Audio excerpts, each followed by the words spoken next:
Brian Cheong atau dikenali sebagai Cikgu Brian merupakan guru bahasa Inggeris di sebuah sekolah menengah kebangsaan ceras. Mempunyai semangat kecintaan terhadap negara yang tinggi dan suka bersahabat dengan pelbagai masyarakat berbilang kaum. Ini membuatkan beliau ingin menyelami pelbagai jenis budaya di Malaysia. Walaupun beliau berasal dari bangsa Cina, namun Cikgu Brian amat minat mempelajari pelbagai jenis bahasa. Pada beliau, dengan mempelajari bahasa lain akan merapatkan lagi persaudaraan sesama insan. Kebolehan beliau boleh bertutur dalam pelbagai bahasa seperti Hokkien, Hakka, Hindi, Punjabi, Thai, Vietnam serta Tagalog. Kebolehan ini telah mendapat perhatian ramai netizen di media sosial. Semangat inilah yang kita mahukan bagi mendidik masyarakat saling memahami dan menghormati antara satu sama lain. Internet tak stabil, tiba-tiba muka cikgu kejung and stuck kat sana, ataupun you dah habis lecture tu, tiba-tiba pelajar tanya, teacher, what did you say? Apa yang cikgu cakap tadi? Tak dengar sangat. So kita kena ulang. So agak penat lah, agak memenatkan bila kita kena ulang benda yang kita dah cakap, and then idea yang kita sampaikan tak sama seperti idea asas. You know, every time when someone asks you to repeat, dia mesti lain, mesti ada tinggal something.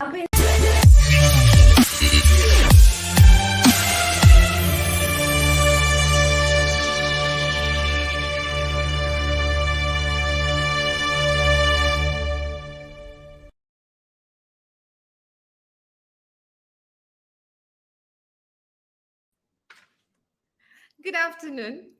Hi, yes, okay. I forgot to add myself to the screen happily. Good afternoon. Welcome to Being Whole, Being Me, Series 56. This is Mandela from Hearts&Minds Development Center. Very glad to be here again. Now, as our friends join us, I want to thank the people who have joined us.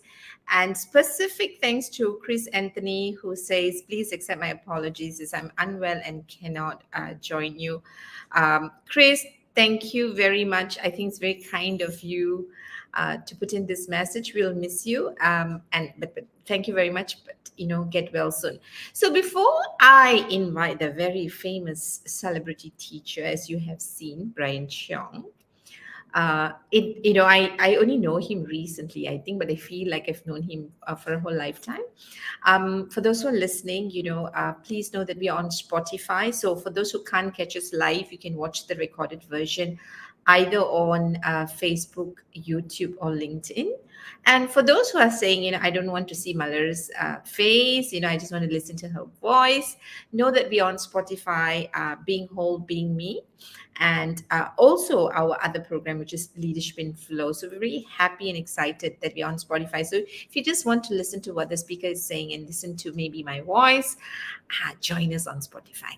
Without much ado, you will know why I can't waste time, but I need to bring Brian Cheong very, very quickly up on stage, and let's bring Brian and see what he's up to. Hello, Brian. Hello, Mahler. Hello. Thank you for having me. I thought this was like Clubhouse, I was supposed to accept and to be invited up. Okay. So you've been invited up. So good morning, namaste, kale vanakkam. Now, how do I do it in Cantonese? Josan Ho. Josan. Chosan. Okay. I can say Chosan. Right?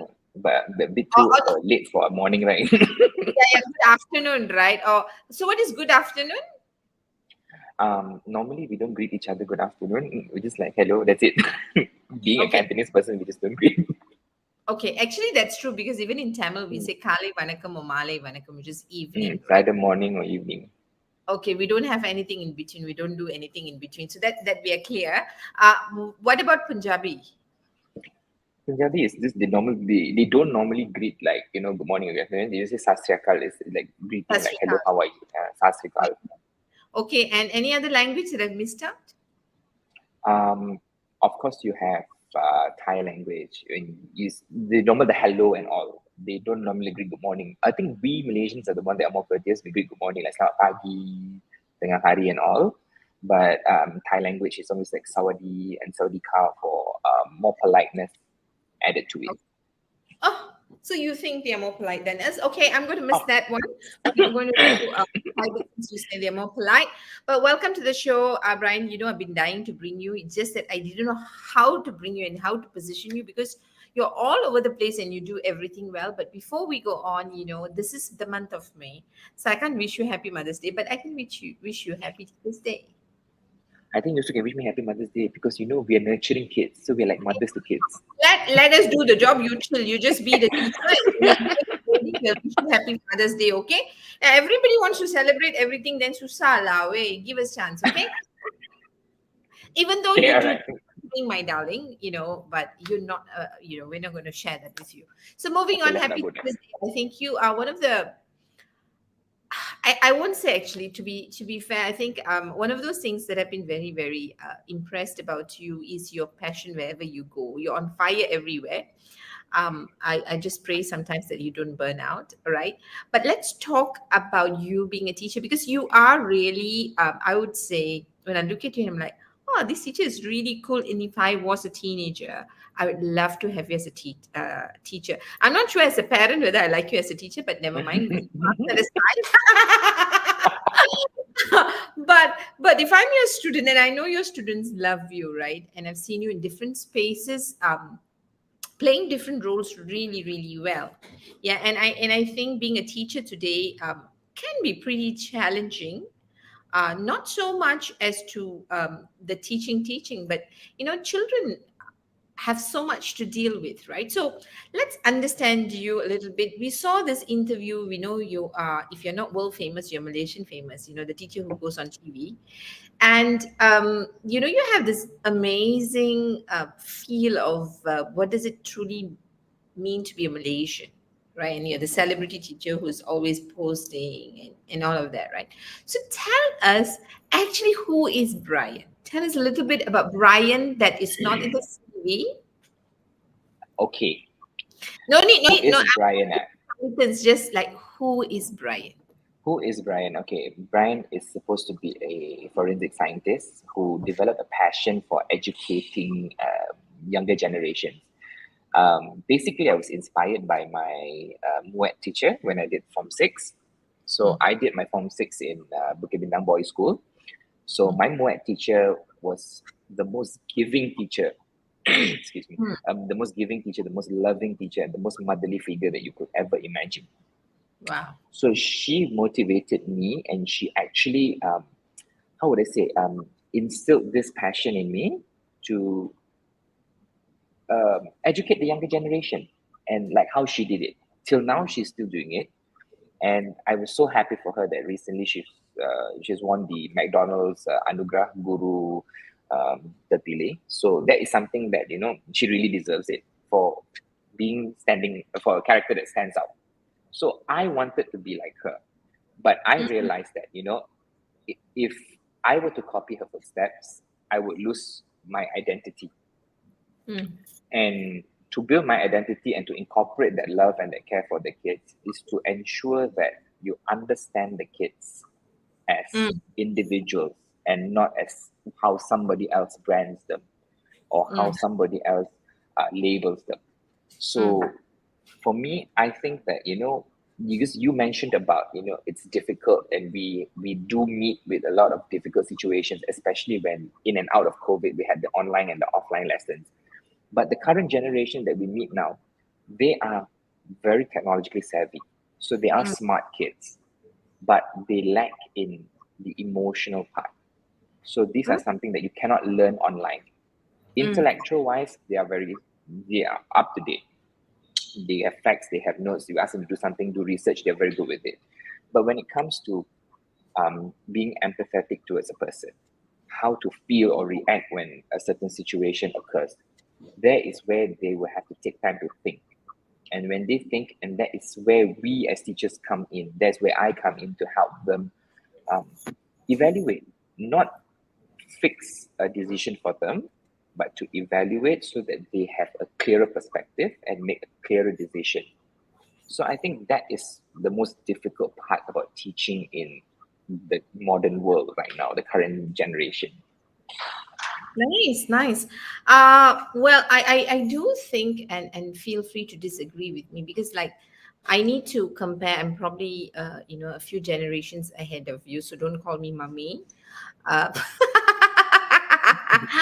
okay. Try not Uh, to. Okay. but yeah, but like when I was growing up, there was definitely less complexity, less information, less data to deal with compared to, I have three children. My eldest is 18. Her complexity was much lesser compared to what the kids have to deal with today. As to this, a lot of data. I think life just generally can be overwhelming because there is a lot of information that we're dealing with. And that's what I mean. It's difficult, right? But you've actually pointed us out to, what you think is important for the kids. And we're going to go and do that because we are looking at, the art of making leaders. And I'm a very strong, firm believer that for me, at least, my teachers have shaped me tremendously, right? So, and for me, it's an extremely noble profession. I'm biased towards it, and I don't want to change my mind about it right now. Right, but let's go back to your background. Now, you did say about this teacher who inspired you while you were in your Form 6. I'm not sure whether I missed her name. Did I miss her name? No, you did not. Her name is a special shout out to Madam Aznida. So Madam Aznida is the most bubbly Muet teacher. Nice. Nice. So, Puan Aznida, thank you very much, because we know one person who's decided to join the teaching movement to make a difference is Brian Cheong, and we know that there would be many more that perhaps we don't know about, right? So, thank you very much. Now, tell me, because you did say that she inspired you to want to become a teacher, right? And what specifically do you think was the shift that she gave you that at that moment? You know how we all like, I mean, I don't know about you, lah, right? Like I've been like, I had different, what I call crushes on different teachers, and I wanted to be this teacher and I want to be that teacher. But if there's one teacher whom until today I feel totally shaped my life is my teacher in Standard 5. Her name is Mrs. Chang Po Kwan. Because she's the first teacher that I recall who believed in me. When I used to stand outside the class because I didn't know how to do my homework. But whenever I told my other teachers, they said, no, you are lying because you're lazy. She's the first one who paused for a moment and said, really, you don't know how to do your homework? And she used to spend my recess time and her recess time helping me to catch up with my homework.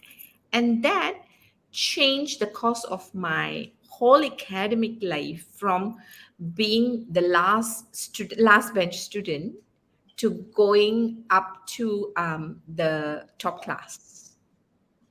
And until today, I wonder if I have never met her, where I would be.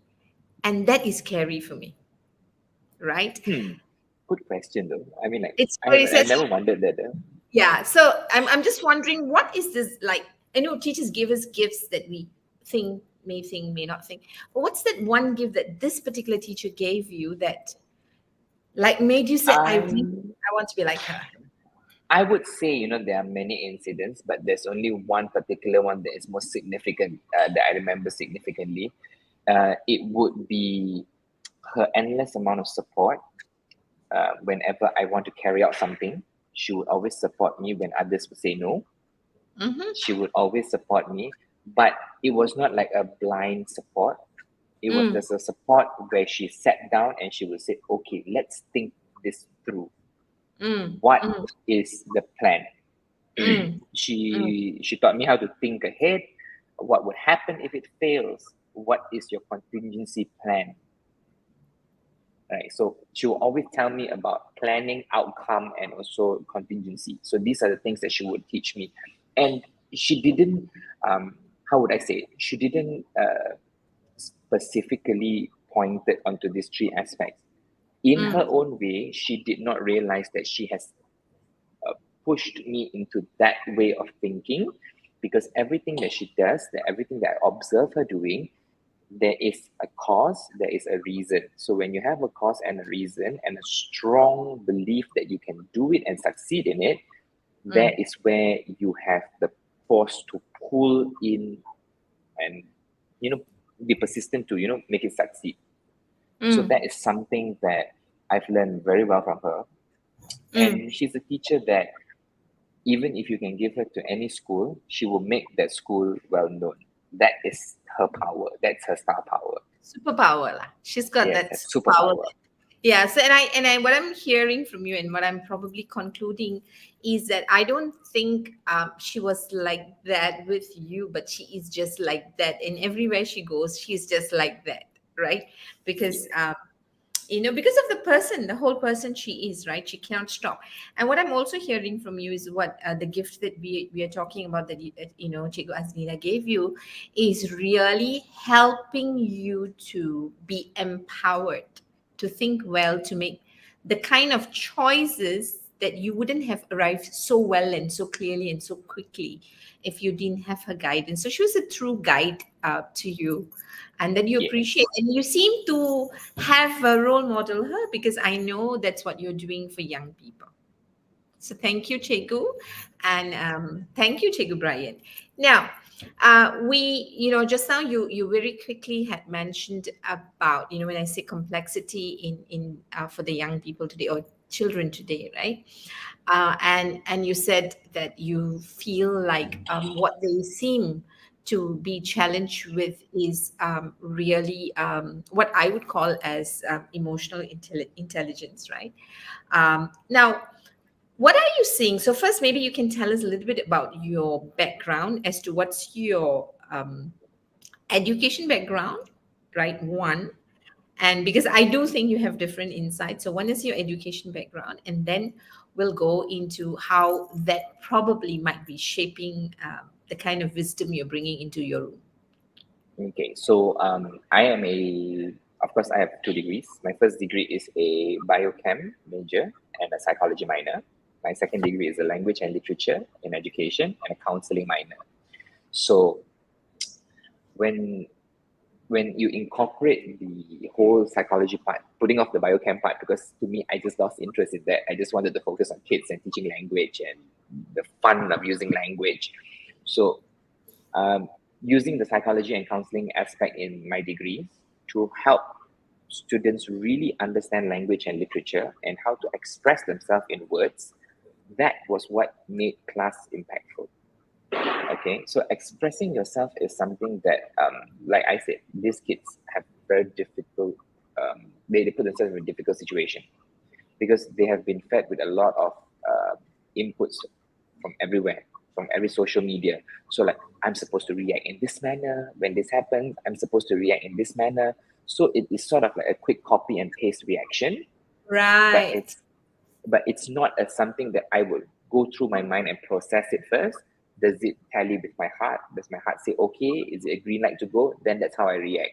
So it is more of like, oh, I saw it on, for example, TikTok. I saw it on TikTok. That's how they did it. So I'm going to do it without thinking whether it was logical or not, whether it was harmful or not. So these are the things that the current generation lack, because if you see during those times when I was in school, we didn't have as much social media. That was when social media was coming up.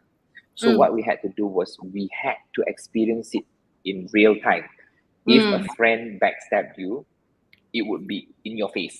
So that hurt was so severe that you have to experience it, to go home and maybe sulk about it for a week or 2 weeks to think about, was it my fault? Was it somebody's fault? But now everybody has resorted to what other people are doing. So I'm not happy about it. I'm going to vent on social media and I hope that person reads it and then I feel satisfaction. But they don't think about it. Is that satisfaction a long-term satisfaction or is that a temporary satisfaction?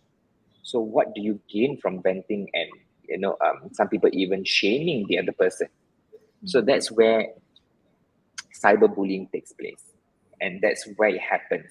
So we don't want to have that extent when it comes to issues that you can resolve through emotions, through solving it properly, through thinking, through thinking maturely and also what's the word for it? To think thoroughly, to think it through.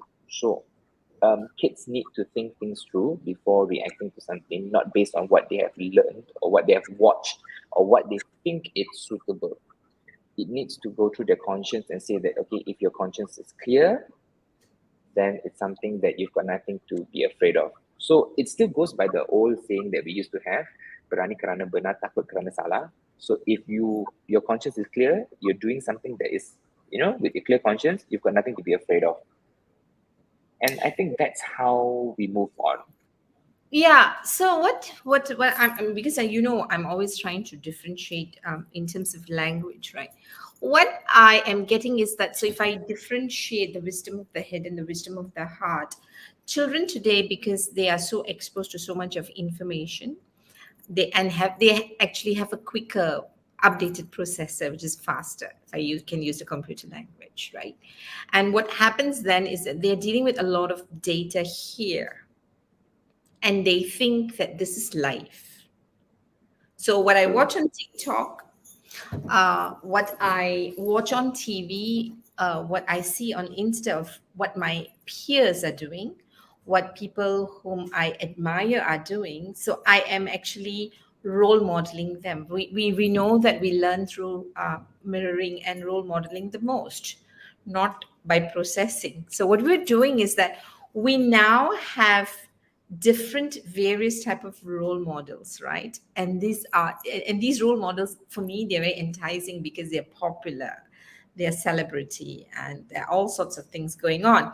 Whereas in my growing up, I don't know about your growing up, in my growing up, there was just my parents mostly, and the community, the closest community that you grew up with, right? So, and you role model them, the expectations are different. So we're not saying what is better, but the reality is this is the current reality, right? And what you seem to say and seem to be doing, and I think, because if parents are joining, I think it's really important that we understand it. I need to understand this because I've got two preteens, and my eldest preteen and my younger preteens, they're just different. I always don't feel ready to be their mother, right? I don't think I'll ever be ready to be, because they're growing so fast and so quick and so updated. But what they seem to be lacking from what you're saying is that they know how to probably think, process, but they don't know how to reflect. I mean, it's reconnect with who they are, their identity, their values, because all of this is still shaping for them, right? Our identities, get shaped, and we have a lot of clarity about who we are only in our late 20s or early 30s. By then we've made a lot of major decisions, and right now it's my whole view can be frosted because this and this is not coming together. And what you seem to be doing is that you're trying to bridge that for the young kids today in a way that's non-judgmental, in a way where you understand, which is fantastic, right? Now that brings me to that question, because most teachers that I see, passionate teachers, right? What we often struggle in the education system is that on one hand, you want to be this teacher who builds character. We all want, I think those who chose the profession want to do that. And I know many of my good friends who are amazing teachers, right? They want to build character, and they want to actually really impart the academic knowledge, right? Now, this too is already tough enough. Then you have in the typical education system the whole load of admin work. Yes. Then now you have parents who are helicopter parents, I don't know, different type of parents who come and tell you what to do and how you need to right? Okay. Right? So this You is have going to that, be right? a brutal response. Yeah. So there's a lot of added pressure to the teaching profession. Now, on top of that, you are trying to now emotionally support them to grow, right? Mm-hmm. So first, maybe and I know this is your personal opinion, right? So tell me, in your transition as a teacher in this profession, right? How do you stay present while juggling with so many rules? Like, if you're basically spending time with the kids, chatting with them, then I'm sure that's at your either personal time. You still have a syllabus to catch up. You still Yeah. have the pressure from the parents for the children to score, I'm sure. Yeah. So So how do you think about it? Yeah. okay, for me, it's that's why I teach English, because it's something that you can incorporate in your lesson. Language is something that you can speak and incorporate in your lessons.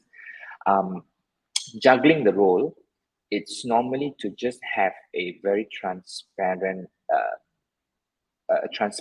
profession. You do not need to hide from parents. If the parents come and confront you to tell this, I think it would be, for me, it's very crucial to be direct with the parents, because I think a lot of most teachers have this perception that parents only want to hear good stuff about their kids, whereas for me, it's better than you hear the brutal stuff, the cold hard facts about your child, because we are all aiming for your child's well-being, and that's what we want to work. And it's also about working hand in hand. So like you said that a subject teacher wants to also build character building, right? Think of this student as a piece of a puzzle, a whole puzzle. One subject is one puzzle of a child's character build. So this is where subject teachers work hand in hand. Hence, that is why there is this cross-curricular education, whereby a subject will obviously cross with another subject for a collaboration. So this is where character build grows. So if I were to build character in, let's say, building the students' character to express themselves with language so that they are heard distinctly and they are understood properly. So that is one part of character build, and expressing themselves properly with language. So when it comes to a science subject, that is where the teacher takes what I've taught, the character build, and grow it even further. That means using the language that you've learned to express yourself, now think logically on how you're going to analyze the emotion that you're feeling. So that's the second part of character building. So it's always about making a hypothesis. When it comes to mathematics, it's about logical. Is this action logical or not? So that's another part of character building. So you see, every subject in a school plays an important role. And being the art subject, of course, why art is an offered subject in school is because colors are very important. Because colors represent a mood, a feeling. That's how you want to represent yourself. If you don't feel like talking, then you just put on an outfit that represents your mood. If you're feeling blue, wear something blue. That means people wouldn't understand. And it's no longer about, just a color. It's a color that ties closely to what you're feeling. So juggling this it's actually quite easy when you get the hang of it. Yes, maybe the first few years when I've entered school and started teaching, it was difficult. But when you start building that consistency in understanding that goal, that you have a goal to achieve, you're driven with something, that is where, when your focus is pointed towards the student and not towards yourself, that is where you give 100% attention to the kid. Even if you don't feel like giving attention, you automatically still give attention to them. So I hope that clears, well, the thing about the current generation that makes it difficult for us is that some parents think that, the more they pamper the kid, that's the more that they love their kids. It's not. You are building them, you're just guiding them towards a place where they think it's okay to just be, I'm going to use the term here, a brat. So to be an individual is supposed to be like, remember how we were taught during my childhood age, if you're wrong, you're wrong. There is no justification to go around it. If you're wrong, accept that you're wrong and learn from it. It's not trying to pinpoint the blame on somebody else. So I think some of the parents that I've met in previous workplaces and whatsoever, they constantly support their kid as though their kid is innocent. It doesn't surprise me anymore. But what surprised me if when you tell a parent that your kid is doing this and the parent come and say, yes, teacher, I'm aware of that and you are right. that is what surprises me now. Because a parent that has that belief really wants the kid to improve rather than just digging a hole deeper for the kid to go into. If you put a stop to it hand in hand with the teacher, that is where the child has a chance of surviving.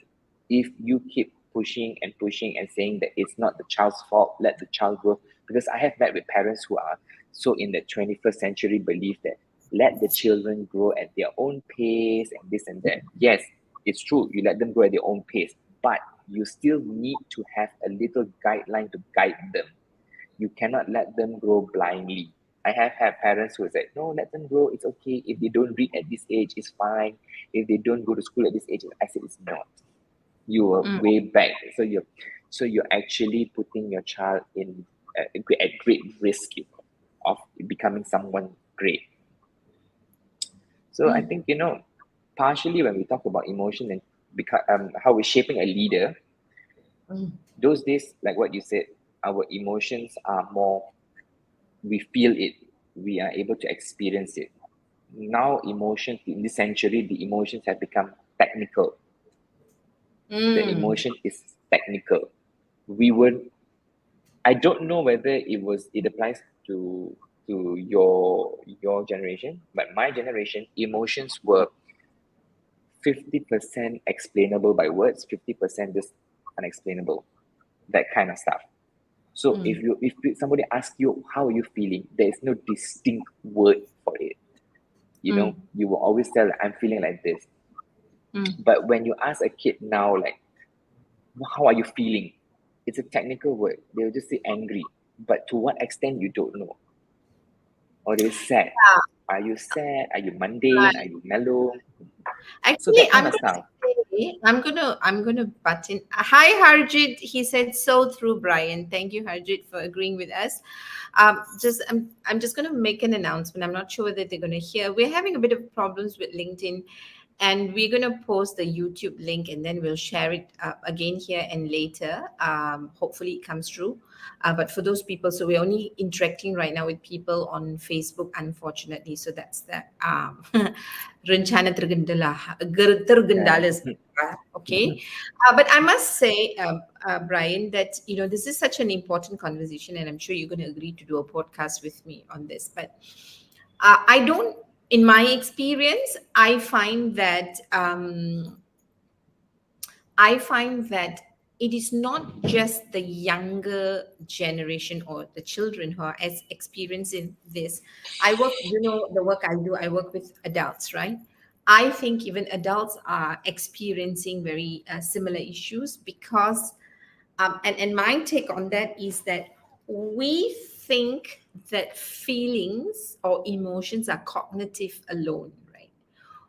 And I am of of the opinion your cognition or your brain, your logical thinking is actually a way for us to process and express it with the labels that we have created for common understanding, right?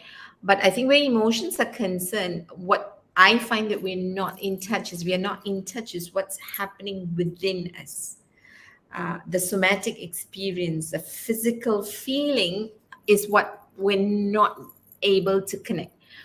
The young kids a lot more perhaps because they are now mirroring parents who act strong, who, because you see, strong has shifted, right? Like in those days, if you cry you're weak, right? So now you see them. I don't know, the parents, right? Our generation who are smarter, we feel we are empowered, we have control over everything, and that's the message that we are passing to our children. All right, children don't see us helpless, children don't see us crying. We are always cool, collected. Give me anything, mommy and daddy will solve the problem for you. Yeah. Right? Like, we are their magicians, right? And I also think that as parents, what we do is that we give our children what we wanted, what we needed, what we didn't have. But What we our didn't have yet. yeah, what we didn't have. So we are living our lives, through our children, but our children are actually experiencing a different life. So what you give them in good faith, right, is not going to help the kids, because that's not what they need for their life now and in the True. future, right? So I think you brought that up. I think it's not just with the young, but I think with the younger children is a lot more, because like for me in my generation, emotion was inevitable because there was so much more helplessness, both for us and our parents, lack of resources, right? So you, as an outcome, you build resilience, right? Yeah. Mm. So today there's so much in the head that we forget that your head alone doesn't make you a person, right? And I think True. that's the bit that you're bridging, right? Harji, thank you very much once again. Parents' expectation on kids these days are affecting their emotions greatly. Totally agree. I think, I mean, for me, parenting is the most difficult thing to do. So I think if as parents, if we, and this is really coming from me, not representing any other parent, I find that as parents, if we are in search, and I think we'll always be in search, right? And if we are in search, we need to make sure to differentiate our identity from our children's identity, and not impose our identity on the kids' identity, which is not easy while being busy, right? Sorry, there was a long neg from me. Moving on, Brian. So let's move on. So we have all of this, right? So if you think about it, I think you sound like you're very clear, very empowered to do all of this, and I know you work very hard, and I know you put in a lot of additional hours to be there for the kids. I know that as a person, I can say that you may not shout that out, but I know that because I know you, right? But let's look at what I'll call the normal teachers who fall into the system, who aspire to do that, but the system doesn't allow them to do that, right? I mean, and I think it can be challenging. So, and I'm sure you see other teachers struggling. So tell me, as parents who are maybe listening in, right? How can we as parents collaborate with teachers for our children's well-being? Okay. I would say the best part is that parents should be more involved in their kids' lives. So they should actually take more interest rather than just, okay, I'm paying expensive school fees for an expensive school and let the school handle it. No, parents should be more involved in the kids' life, and to make it a point where parents should sit with the teachers once a month to just ask, do you need support from us? Because I would say the most important a child to be great students would be, it starts from home. It starts from home. So at home is where kids learn the fundamentals of being human, and at school is where we train them to be, of course, resilient, to be brave, to be more outgoing, to be more courageous, and to build the other skills. But to have those skills, to build that skyscraper of an image of a skyscraper of themselves, is to have a strong foundation. And the fundamentals of being a person lies from what parents teach kids at home. If your parents teach you that if you've done something wrong, apologize and change, then that is where kids would learn. If parents teach you that if you fall, it's okay, pick yourself up and move and become better, that is where kids will improve and kids will not give up.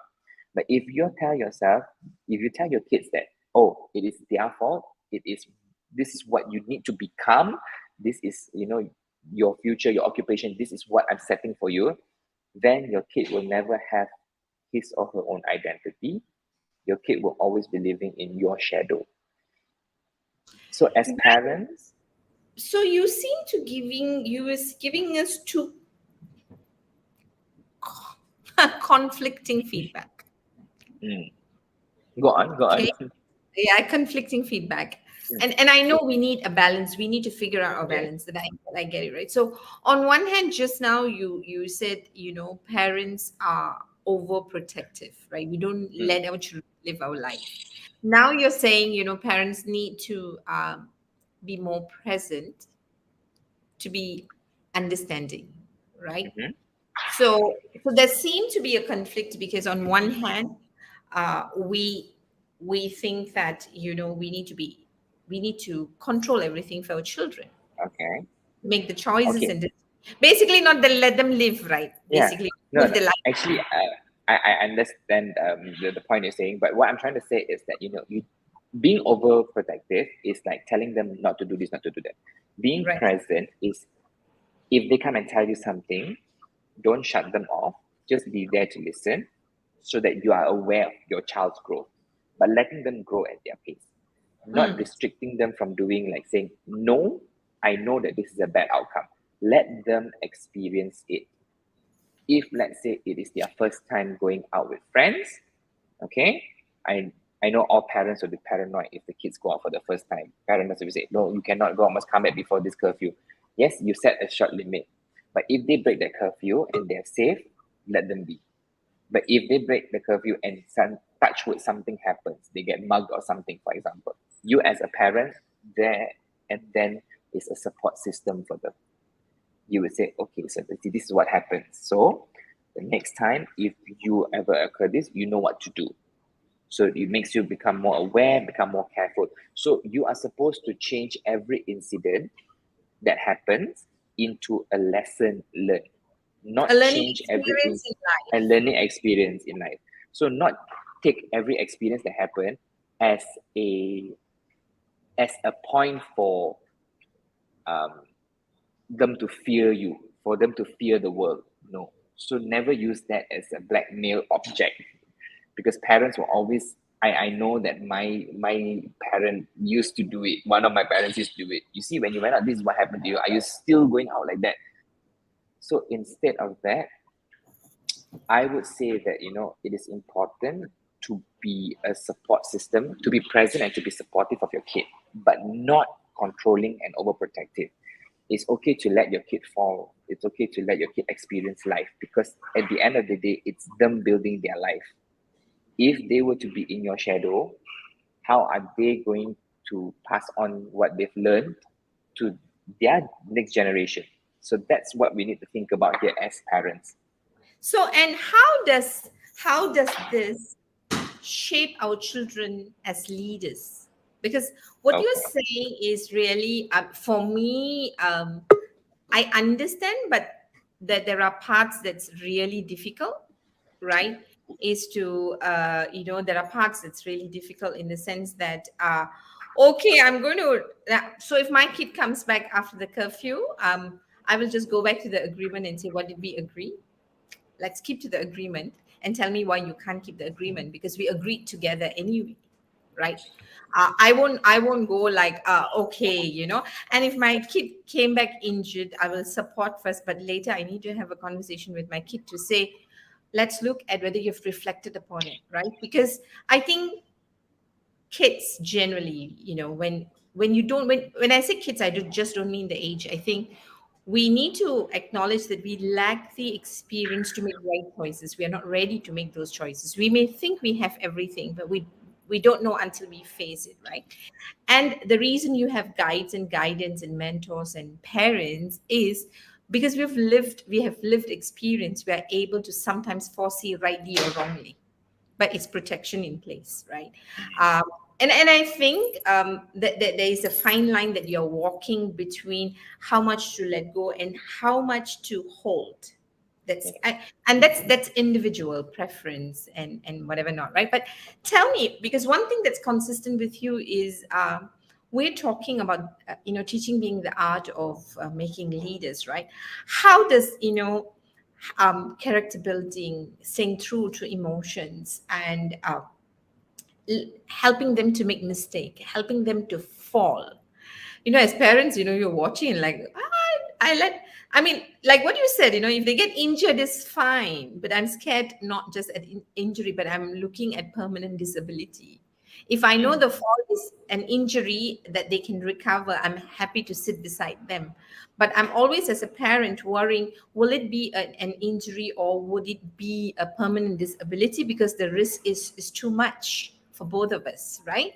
And I True. think that's a judgment call that we all need to make. But tell me, how do all of these that you have actually told us help us, in your opinion, as a teacher, in the making of leaders today All right. and right? Yeah. So to make better leaders today and tomorrow, of course, you need to have all of this in a balance and a holistic form. So they need to be, emotionally equipped. They need to be logically equipped. They need to make decisions that are well balanced, that are equal between the logical part and also the emotional part.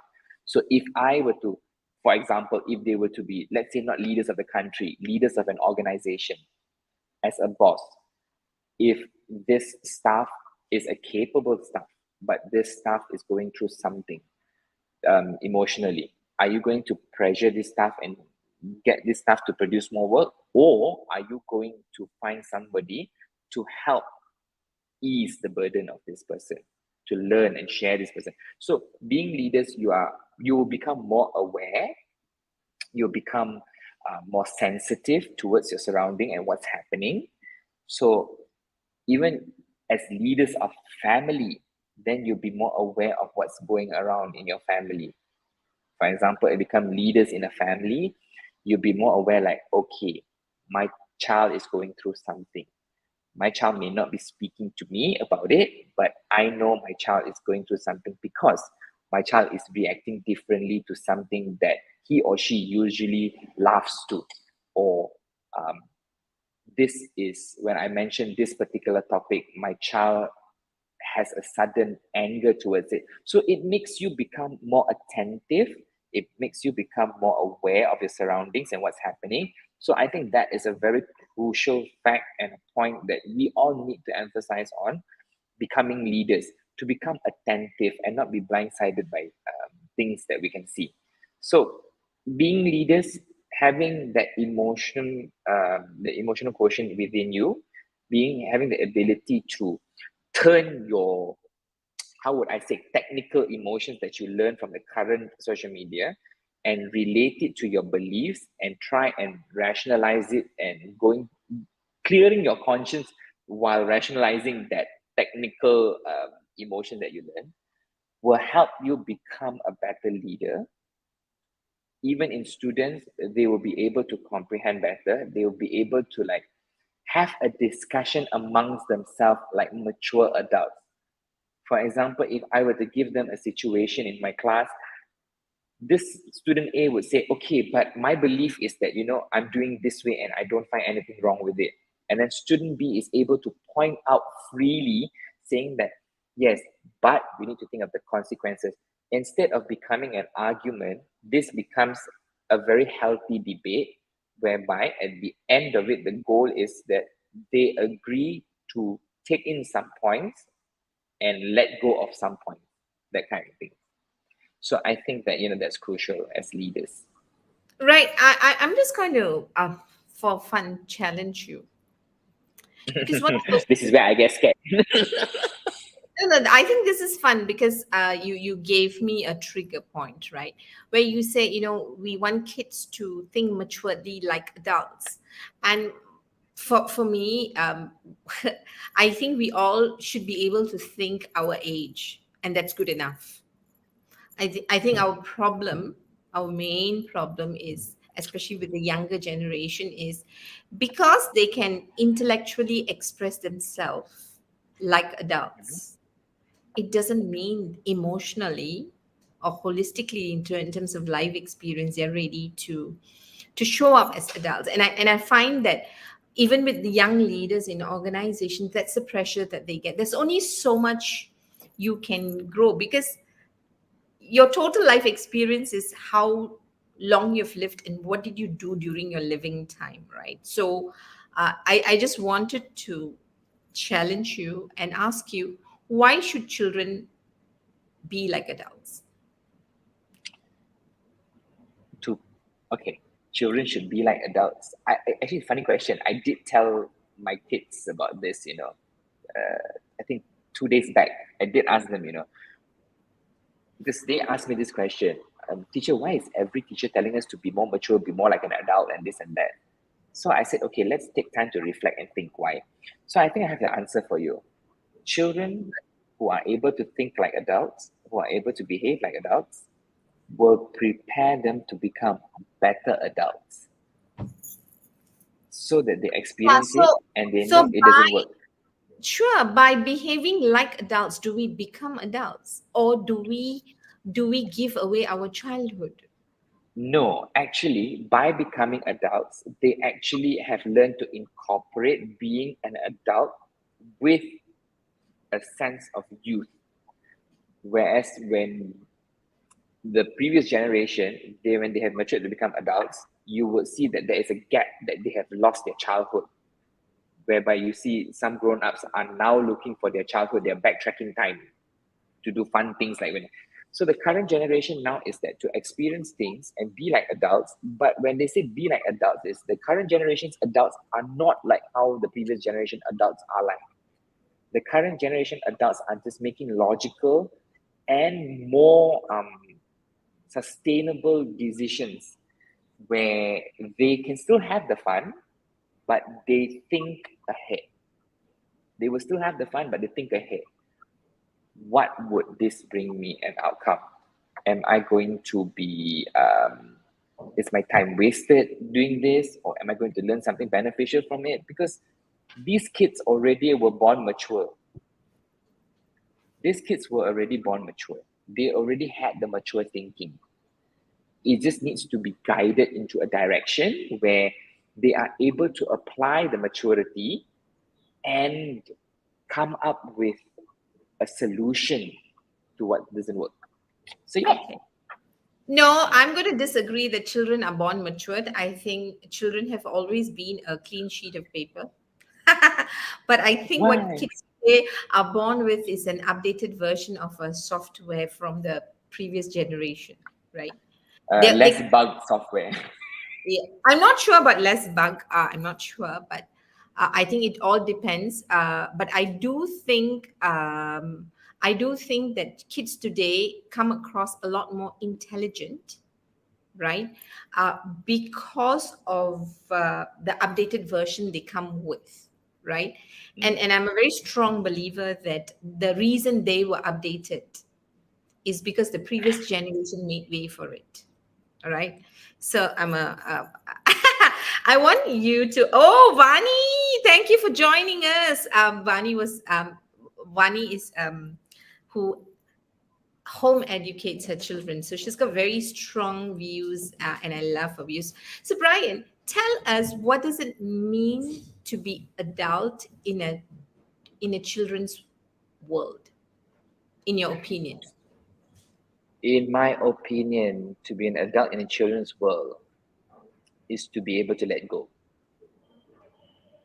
Is it simple as that? Tell us more. Is to be able to let go. It's to be able to tell yourself it's okay when you're not okay. It's to be able to not put time and effort into something that will toll your emotions, will burn you out. So I always tell my kids, being an adult in your age now is just, if you find that it's not beneficial to you and it's not contributing to your growth, move on. It doesn't. Also, it sounds to me like you're telling to be an adult means to be practical. To be practical, because through this practicality is where they will learn. They will learn how to be able to think, okay, my teacher said this and that, but I want to try it. So if it's not true, then I put it in a file. Okay, this works. If this doesn't work. So that is how they start building their own characters, because everybody has their different acceptance towards the situation. And as a teacher who is a dreamer and who is always, and I'm assuming a lot of things, right? You're not just a teacher, but you live your dreams, right? You have more than one life beyond teaching, right? So where does practicality and dream building or aspirations, where do being an adult, for a child, Where does being a child, how do I retain my childhood while becoming the adult in the mini situations, in the way, and for me, adult is like really being growing up lah. The growth mindset is what I would say being adult is, right? So we're making that even as an adult, I want to hold on to the child in me, right? So we were Okay. looking at combination, right? So if you're looking at that combination, right? As a young person, as a child, whatever my age is, how do I now, like, how much of what do I get? So how do I bring, see, on one hand I need to be practical, and I think that's the problem with adults, right? We've become too practical, right? Too practical that we lose our aspiration for our ideals, for our Yeah. consciousness, right? We give up on our ideals. That's what happens with practicality. So on one hand, we're saying, oh, be practical, let go of this, don't overthink it, don't overdo it. Yeah, I understand. Okay, that's the adult voice.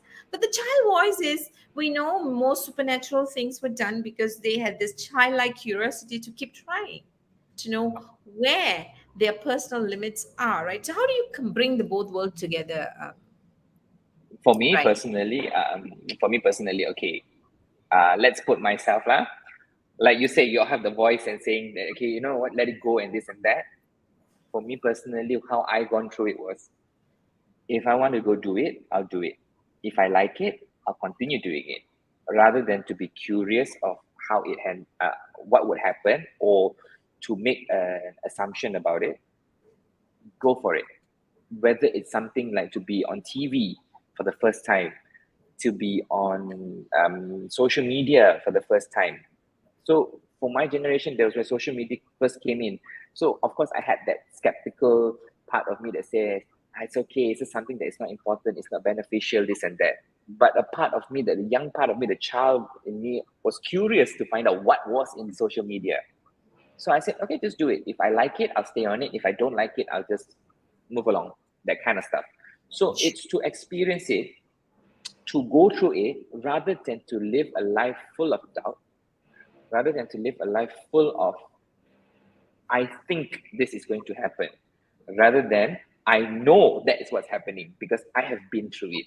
So the confidence there, that you've experienced it, that you are, child in you has the curiosity to go and try it, the adult in you has the confidence to push it. So that's it. That's So how I did. nice. What I'm saying, what I'm hearing from you is that what you're saying is go and give your life the best chance, knowing that you're taking risks, and take it as a learning opportunity is what you're saying. Now, as parents, how do we do that? Because on one hand, we want to give our children their best option. So if I'm a parent who has taken risks, it's a lot more easier for me to allow my children to take risks because I'm still here, right? But if I'm a parent who never took risks and I took the safe path, then I'm going to have challenges, but that's fine, right? Now, but as a parent, because you're talking about social media, and social media is a big thing now. It is one of the main causes for children's or people's mental health issue. So on one hand, I want to let my child go and explore the world. On the other hand, I know the risk my child is taking, because as a parent, I may not know how to equip my child to face the consequences that comes by getting into the public space. So what is your advice? Because you're big on social media, right? And I know you deal with these issues, and we'll bring a podcast for you to teach us, right? But just putting that aside, because we're close to 1:00,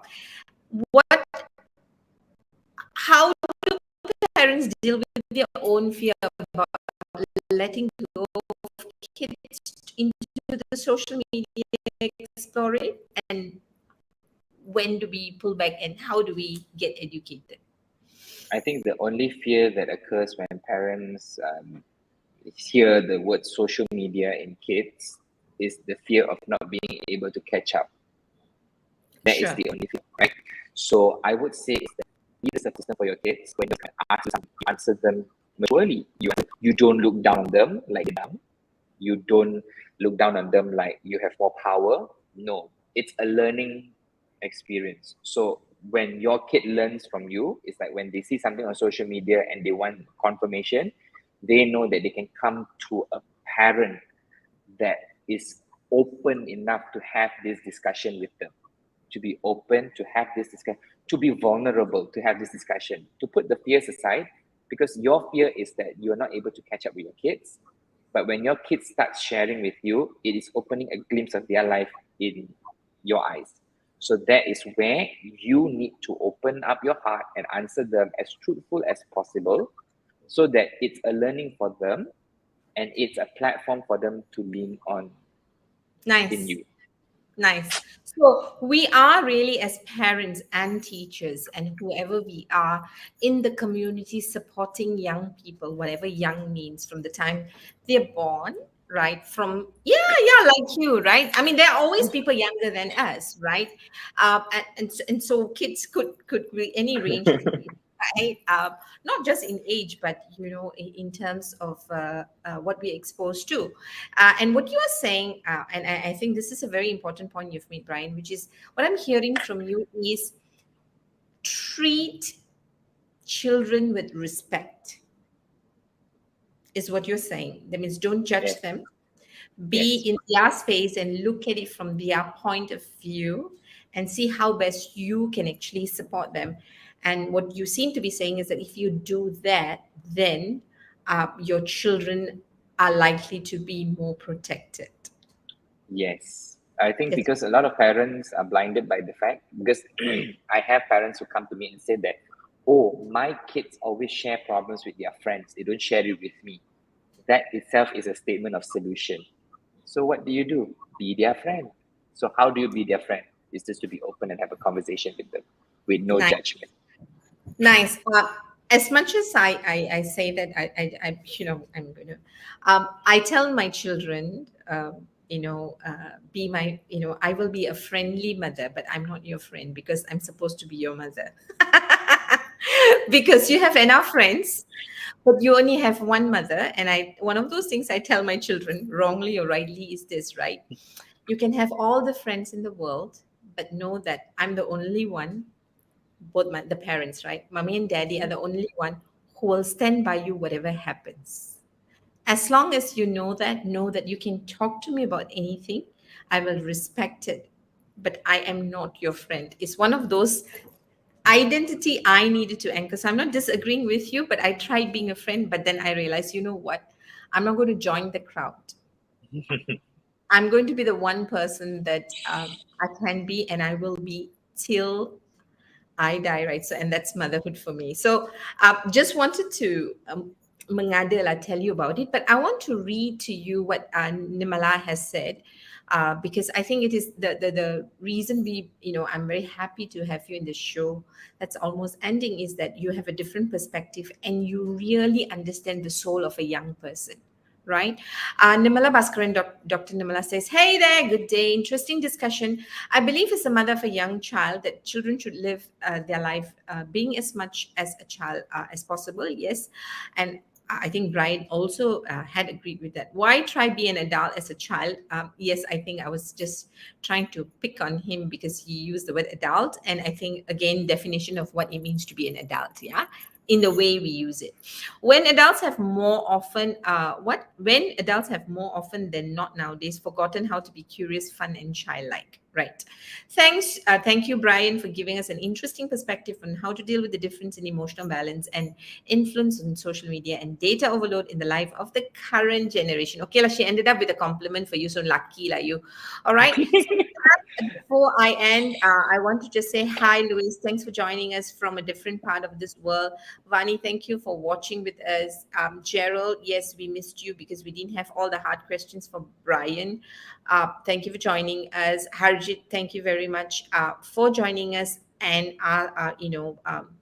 sharing your comment.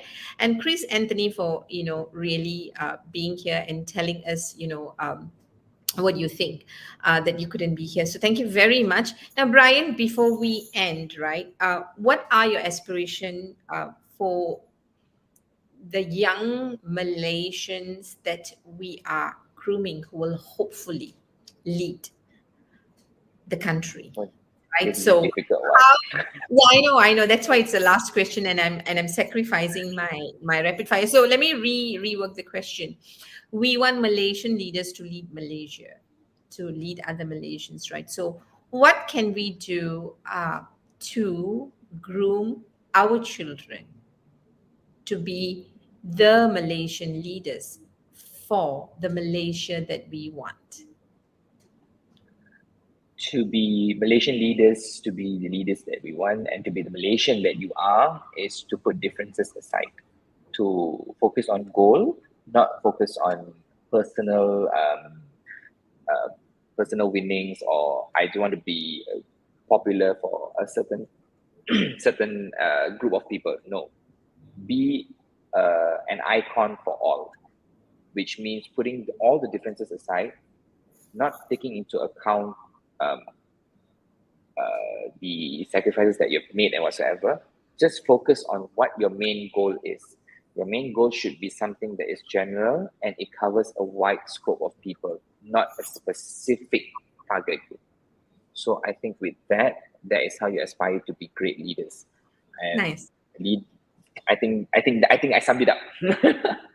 Brilliantly, because we started off with, you getting into teaching and how the teachers supported you, and how that inspired you to want to be a teacher. And we watched your video, how proudly Malaysian you are, with the many languages that you speak. And then we went into the whole idea of what does teaching mean today in your world, and you brought in the emotional component that you thought our children were missing out. And then we have kind of a fun debate. You don't usually do this to my other guest speakers, but I dare do it with you, because I know we can tickle each other in these areas. Where you where you told us, what are the kids struggling with, and I love the fact that you are on our children's side, right? So as parents, we now can be with you on the children's side, for a common goal, which is actually helping them to realize themselves, to be their best versions, and as such become the best leader that they can be. And you've also put it in the various question that I tried to trick you and trap you. One thing that's very clear is that treat every child, every individual as a person, which means that treat them with respect. Know that their experiences are different, so that you don't judge them. And that should keep the relationship in a space that it needs to be, not without challenges, but we won't lose them. And then that would give us a guidance of how much to let go and let them experience life, and how much do you pull back to protect them, as long as they are still really children, only until Yes. then. It's not very long, right? Because kids Yeah. grow really fast. So, Jacob Ryan, any parting wisdom for all of us? Because you are going to do the podcast with us on cyberbullying. Can't it go? Yes, I will be. I'm honored to be doing it. Parting words before I leave Malar in peace and not bug her for quite some time would be, parents, if you want the best for your child, stop coddling them.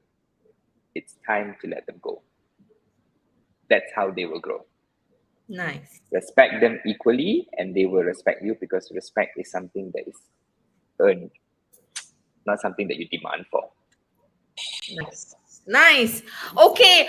Ouch. Hard lesson for parents. I'm going to try my best. And I know when I fail, I have you, Cikgu Brian, to count on and to come to you. So, terima kasih. I love you. Thank you Sama-sama. for being in that space of being this aspirational teacher that I've come to know, and for all that you've been for me. So wish you all the best, Cikgu Brian. Terima kasih. And I look forward to watching you getting all the awards that you deserve in life, and be the ambassador for emotional intelligence for young people. So Brian, thank you. God bless you. Love you. Take care. Bye. Bye, guys. Okay, I got him out, as I did that. So for people who have joined us, before I say goodbye, thank you, Dr. Prabha. He said, thank you very much, Chegu. Vanisri says, thank you for the parting words. Udam, yay, you commented saying, well done, relevant topic. Yeah, we need to have more topics on parenting because I'm struggling with parenting. So as I say goodbye, thank you very much for joining us. As I said, join us every week live or watch our recorded.